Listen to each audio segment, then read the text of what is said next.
Hello class, today what we're going to be doing is we're going to be learning about the 25th dimension today. I kid you not, the 25th dimension. Just to let you know, the 25th dimension is quite cuddly. What we're going to be learning about that before is loops. Not Fruit Loops, get it? So, with Fruit Loops, loops. There are several different types of loops. There's recursive, there's iterative, there's for loops, there's do-while loops, there's while loops. I'm going to confuse the crap out of you today. But what I want you to do is, 1, you should have your cheat sheet opened up and taking notes when I cough. 2, pay attention. 3, just pay attention. Try your best. If you don't succeed, that's what I want. Because I want you to fail, because this is the intro to this topic. You don't know the stuff that I'm about to teach you, so you won't be getting the right answer. Hopefully, though, it'll click in. We have this for loop right here. It's a for loop because it starts with 4. The nice thing about the for loops is they're the most advanced loop that there is out there for the most part, with the basic ones. It starts out with initializing a variable, I. It's our counter variable. It usually is nicknamed the incremental. So it increments by using this line right here, the I++. Please realize we have I++. Basically is I equals I plus 1. So if we did I minus minus, what would that do? Yes! So it would be the same exact thing, except we'd be subtracting by 1. And here comes the fun part. We're going to be able to do all this math stuff. So if we were to say I plus equals 2, that would be the same thing as I equals I plus 2. What if we did I times equals 3? We multiply I by 3 and reassign the value. We could also do division and all that other stuff. Key thing here is we start at 0 and we go until we hit 10. When we hit 10, because its I is less than 10, it stops. It doesn't do the code inside the loop. But everyone before that, 0 through 9, so this would output 0, 1, 2, 3, 4, 5, 6, 7, 8, 9, and then at 10 it would stop. It doesn't actually output anything because it just runs through, but that's the values of I. Let's look at the next loop on the right. We have int x equals 0. X is less than 100. As you can see, it just prints 0 to 99. Pretty basic stuff, right? So now that it looks easy, let's make it look harder. The key things that you want to do here is remember that we go from declaring the variable, the conditional to say when it stops, and how that variable changes. This print lnx is just a pseudocode. The actual code is system.out.print or print line ln, and then the variable x. We're just doing pseudocode just to make it easy. So this prints to the screen with an enter key.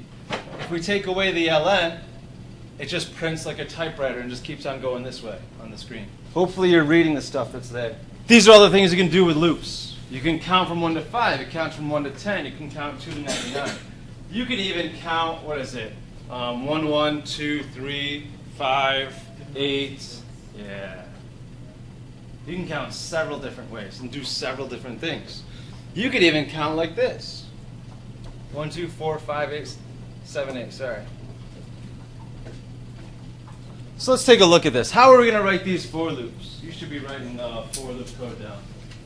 Just as practice. I'm not collecting it, but you should just be writing it down. So we're going to focus on this first one, number 1. We want to count from 1 to 5. Not 0 to 5, but 1 to 5.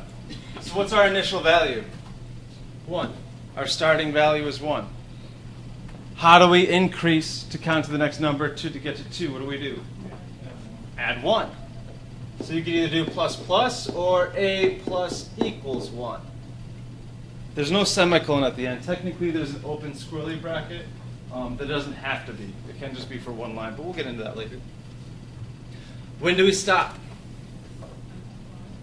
At 5. So if we put 5 here, what's the conditional that we have to do? By conditional, what I mean is less than, greater than, less than equal to, greater than equal to, equal, or not equal, which is less than or equal to, which is very good.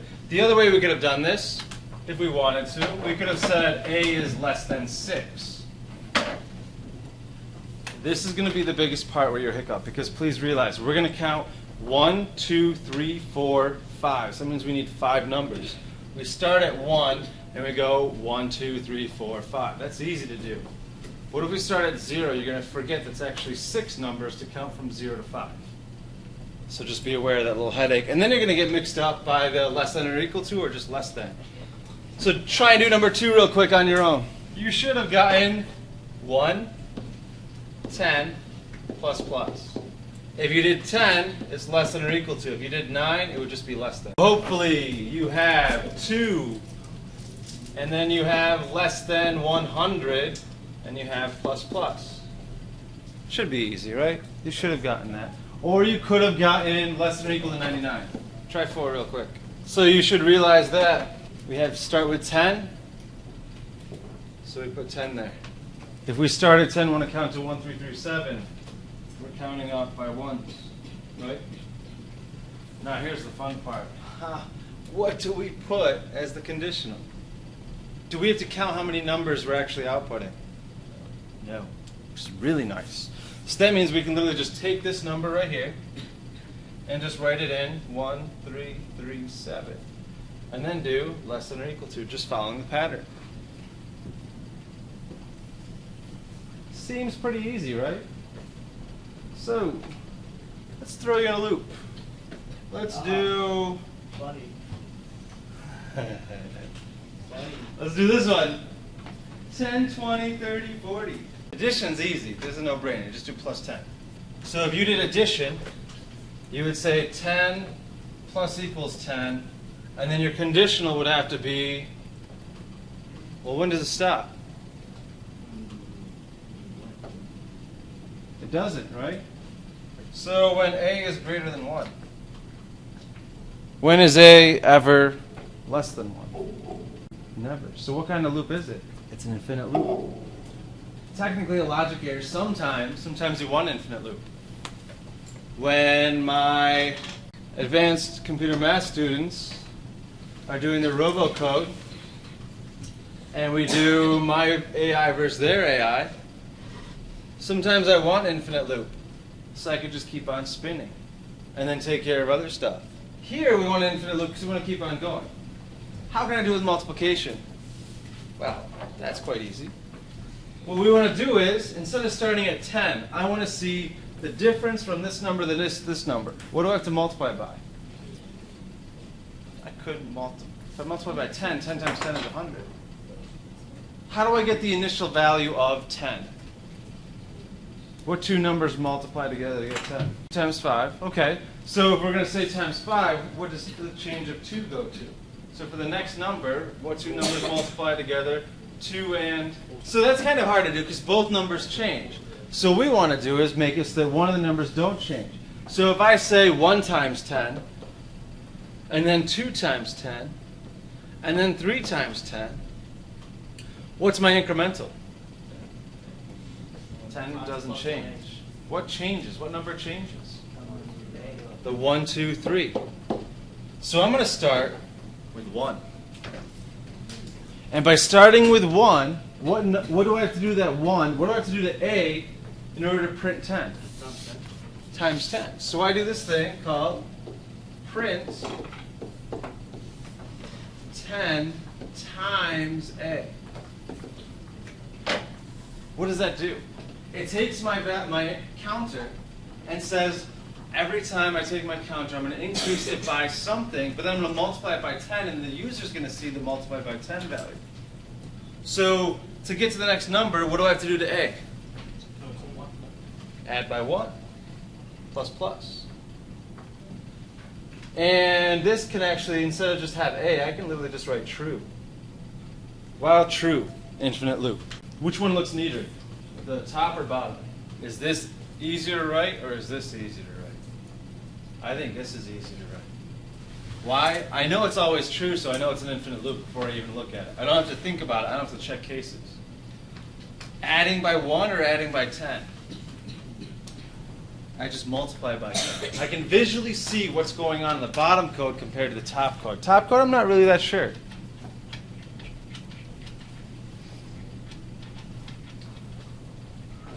Let's do this one. Number 1. Go ahead and give it a shot. Try not to think addition, try to think multiplication. Because addition's easy. Addition is just a minus equals 5. Start at 50. Go forever. So what's my initial a value if I'm doing multiplication? It's not 50. What if we start with 10? Try and figure it out. It's confusing. Please try though. Just throw numbers in there and follow through it. I'm going to give you hints, but if you don't try, you won't learn. If you try and fail, and then I show you it, it'll instantly click. I guarantee it. So print with some kind of a modifier, and you can move that a modifier on the left or right. You want another hint? Minus, minus. What should you be doing? It starts with a P. It's a really hard word to say. Pseudocode. 10, 9, 8, 7, 6. Oops, no 6. Ooh. Shh, don't tell the answer. The struggle is real. Print parenthesis with a somewhere in that field. I'm not telling you what. When do we want this to stop? At 7. But we want it to run at 7, so we want it to stop at 6. So when a becomes 6, stop. So when a is greater than 6. Once it hits 6, boom, stop. Now how do I get a when it's 10 to be 50? What do I do? Multiply by 5. When it's 9 times 5 is 45. 8, 40, 7, 35. What's up? There's several ways to do it. You could do a is greater than or equal to 7. You could do the plus thing, you could do the minus thing. Do that one. That's the division one. For those that are working on number 2, go ahead and work on number 2. I'm going to work on 3. So if you're lost, come back to me with 3. Pay attention to 3. If you're good, try and do number 2. You're going to be stuck on that for a while. Number 3. We want to make this for loop. So let's label this 3. First thing we want to do is we want to ignore the entire list and just look at the first term. What's the first term? 2. We have 2 options. Do we want to add or multiply? Let's add. So if we want to just straight up add this, what's the initial value? 2. So we literally put the initial value of a equals 2. I want to get from 2 to the next element. How do I change 2 to get to 4? I could add 2. What else could I do? Multiply by 2. So then, when we want to get 4 to 6, how can we get from 4 to 6? We can add 2. Can we multiply by 2? No. So that means multiplication won't work with our setup right now. So that means we want to add by 2. So what do we put here? Don't shout out. We do plus plus, it only adds by 1. What you do is you do plus equals 2. And what that means is a equals a plus 2. It's just syntax, don't worry. You guys knew what you wanted to do. We just got to learn the Java code for it. Now the question is, when do we want to stop? Let's assume we actually do want to stop at 8. It's just a practice back. What's the conditional that I have to write to say stop after outputting 8? We want to stop at 8. Right. There are so many conditionals for this that could happen. You could do a is less than 9. A is less than 10. You could do also, you could do equals. You could also do a is less than or equal to 8. Any one of those work. Because at 8, I still do it. At 8, I still do it. At 8, I still do it. At 10, I don't know, no. And in this, we would print out, we would just print A. Yeah, the 2 answer. What's our initial value? What's your code? Okay. What's the after A equals? 1. Okay, what's your conditional? True. Okay, what's your... Plus plus. And then What's print what? 100 over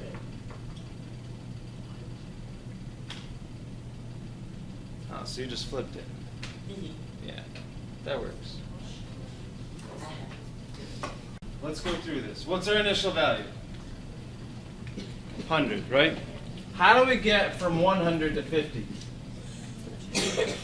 We could subtract 50. What else? Divide by 2.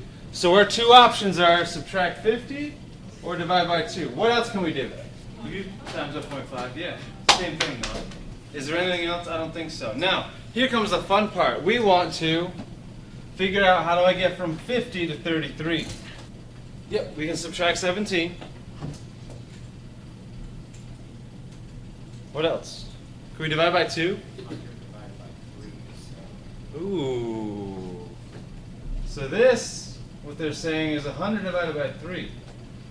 So this would be, how do I get 25 by dividing 100 by 4?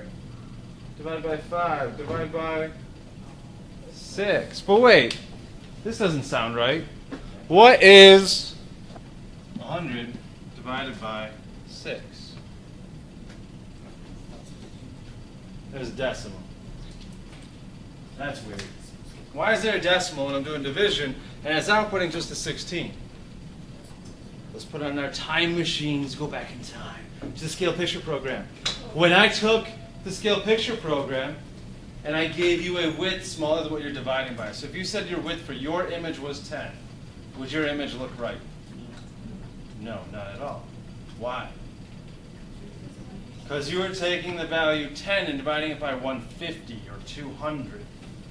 And it just wouldn't work, right? Because what's 10 divided by 200? No, it's 0. Why is it 0? It's 0 because what does int stand for? Integer. Does an integer have a decimal? No. No. So in Java, we truncate the decimal, which means cut it off completely. There's no rounding. You literally just cut it off. So if it's 0.99999, it's no decimal. And we don't change the number. So what that means is with this 16.6, we truncate the decimal and we just get 16. So when we follow this pattern, we're taking 100 and we would actually want to print out the value 100 divided by our thing that changes. What's our thing that changes? A. So when we divide by A, how do I first get 100? I divide 100 by A when A is 1. 100 divided by 1 is 100. 2 is 50. 3 is, so I'm going up by 1, 2, 3, 4. I just increase A. And then when A is greater than or equal to 1. But could that also be true? Yep. Now let's have some fun. Why are we learning all this? Well, because loops are really, really useful. I love loops. You right there are a loop. Why is that webcam a loop? Because when you go, I love YouTube. I teach by drinking my soda and you guys watching movies. Score me. I am looping. Loopity loopity loop. Is this guy looping? Yes. Give me something, I sort it. I do option A or option B. Option A, option A, option B, option B. That's a loop. Something that's over and over and over again. When you guys walk into the class, you're all a loop. Student A goes up to board, marks on board. Student B comes up to board, marks on board. It's a loop. And then we post space. The nice thing is you have all these funny things that you can do with programming with loops. And you should be getting started. Ooh, the possibilities. You should be able to do, where is it? This stuff now. Let's do this. Output that. Now, please realize if you want to output that, it is a for loop inside a for loop, a nested for loop. What? Jinx, you owe me a Coke. So, let's hold on a second. You should be able to program this by the end of this class. Yeah. Easily, too. How does this relate? Yeah, we're going to do arrays. You already know an array, though. This is the array that you know. How does it start? 0, 0. 0, 1, 2, 3, 4, 5. 0, 1, 2, 3, 4, 5. You already know 0, 0 is top left. It counts. X counts Y. This is Java code. Please realize this is YX, not XY. Reason being is, what's more important? The Y is more important. Even in graphs, Y is the result. So all you have to know is switch XY when doing these. So when you were drawing your rectangles at 1, 1, of width 1, length 3, you were doing arrays. You just didn't even know it. Arrays is one of the harder lessons to teach. And we're going to talk about it right now. So let's talk about it right now. So we have an array. What is an array? It's a word, right? A-R-R-A-Y. Is an array an array? Let's think of an element. What is an element? We make this a string. A string is an array of characters. What's a character? A letter. First position is 0. 1, 2, 3, 4. It's an array of length 5. Starting at 0 goes to 4. So if I wanted the array position of 3 of array, it would be A. The letter A, lowercase. So if we think an element is a character, and a string is an array of characters, what in this room is an array? Computers, yeah, what else? Iron Man is not an array. He's just a person. That'd be a two-dimensional array. You're making a list. TV would be an element. There's only one TV. Tiles. Wait, what? Tiles. Tiles on the floor would be a 2D array. There's multiple going in 2 dimensions. Keyboards. Keyboards here, there's keyboards here, there's keyboards here, and this way, 2D array. Bricks on the wall. Bricks on the wall, 2D array. Technically, 3D array. So let's think about it this way. I like the monitor example. We're talking one monitor right here. This is my element. How do I make this element a 1D array? Do I have more than one element in the room? Yes. Where? Everything. I have an array of monitors. 1D array. How do I make it 2D? If this is a 1D array, I got to go this way to make a 2D array. So the 2D array is all the monitors in this classroom. Because technically this is even 1, 2, 3 more 1D arrays added onto this 2D array.